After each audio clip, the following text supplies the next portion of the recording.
Hello বন্ধুরা, সকলে কেমন আছো? আশা করি সবাই ভালো আছো। এসো আজকের রেসিপিটা শুরু করা যাক। আজকে আমি তোমাদেরকে বাঁশপাবদা মাছের রেসিপি বানিয়ে দেখাবো। তো চলো উপকরণগুলো দেখিয়ে দিই। এখানে আমি 13 পিস বাঁশপাবদা মাছ ধুয়ে লবণ হলুদ মাখিয়ে রেখেছি। পরিমাণ মতো তেল নিয়েছি, পরিমাণ মতো লবণ নিয়েছি, আর ফোড়নের জন্য কালো জিরে নিয়েছি।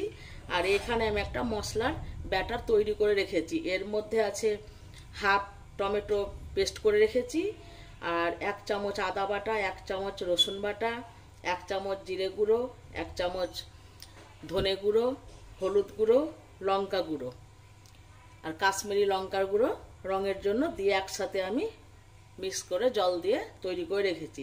খুবই অল্প পরিমাণে, একদম চা চামচের মশলাগুলো নেবে। এবার চলো রান্নাটা শুরু করে দিই। আমি গ্যাস ধরিয়ে একটা কড়াই বসিয়ে সর্ষের তেল দিয়ে দিয়েছি। তেল গরম হয়ে গেছে।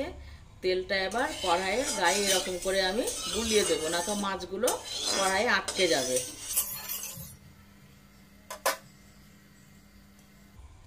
এবার ওই তেলের মধ্যে মাছগুলো আমি একটা একটা করে দিয়ে দিচ্ছি। চারটে চারটে করে দিয়ে ভাজবো, একসাথে দেবো না, মাছগুলো ভেঙে যাবে। মাছগুলো এবার আমি উল্টে দেব। খুব বেশি ভাজার দরকার নাই, সামান্য করে ভাজলেই হবে, অল্প পরিমাণে এরকম করে ভাজবে।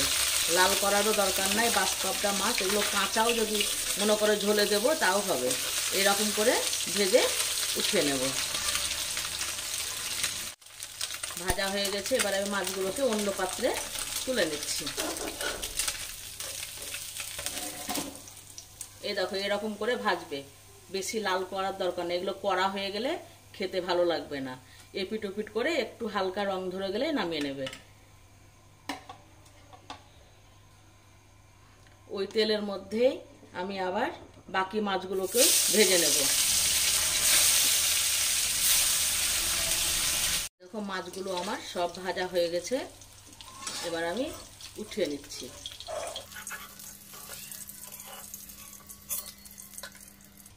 এই দেখো, সব মাছ ভাজা হয়ে গেল। এবার ফোড়নে আমি কালো জিরে দিয়ে দিচ্ছি। এই তেলেই রান্নাটা হয়ে যাবে, আর তেল লাগবে না। কালো জিরে দিয়ে দিলাম। কালো জিরাটা 2-1 সেকেন্ড ভেজে নেব। দিয়ে মশলাটা আমি দিয়ে দিচ্ছি, যেটা একসাথে আমি তৈরি করে রেখেছিলাম।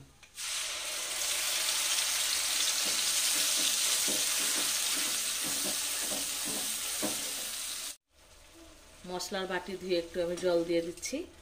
গ্যাসের আঁচটাকে মিডিয়াম করে দেবো এখন। দিয়ে মশলাটা যতক্ষণ না তেল ছেড়ে আসবে ততক্ষণ আমি মশলাটা কষতে থাকবো। দেখো, মশলা থেকে তেল ছেড়ে দিয়েছে। এবার আমি জল দিয়ে দেব, অল্প পরিমাণে জল দিয়ে দিচ্ছি।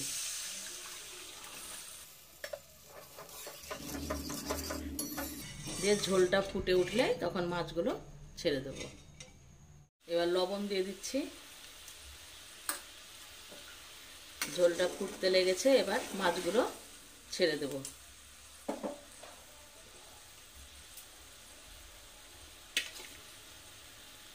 সব মাছগুলোকে ঝোলের মধ্যে দিয়ে দিচ্ছি। গ্যাসের আঁচটাকে একদম কমিয়ে দেব। দিয়ে বেশিক্ষণ ফোটাবো না, অল্প একটু ফুটিয়েই নামিয়ে নেব। এই দেখো, 5 মিনিট মতো ঝোলে দিয়ে মাছগুলোকে ফুটাবে, তার বেশি আর ফুটাবে না। এই সময় বন্ধু তোমরা সামান্য পরিমাণে একটু ধনে পাতা কুচি এখন দিয়ে দেবে। আমার আজকে ধনে পাতা বাড়িতে নাই, এখন বৃষ্টিও পড়ছে, বাইরে কেউ যেতেও পারছে না, তার জন্য আমার ধনে পাতাটা দেওয়া হলো না। ধনে পাতাটা এই সময় দিয়ে নামিয়ে নেবে। দিয়ে গরম ভাত দিয়ে খাবে, খুব সুন্দর লাগবে খেতে। বাঁশপাবদা মাছের রেসিপি আজকের মতো কমপ্লিট। দেখো কি সুন্দর রং হয়েছে। এবার আমি গ্যাসটাকে অফ করে দিচ্ছি।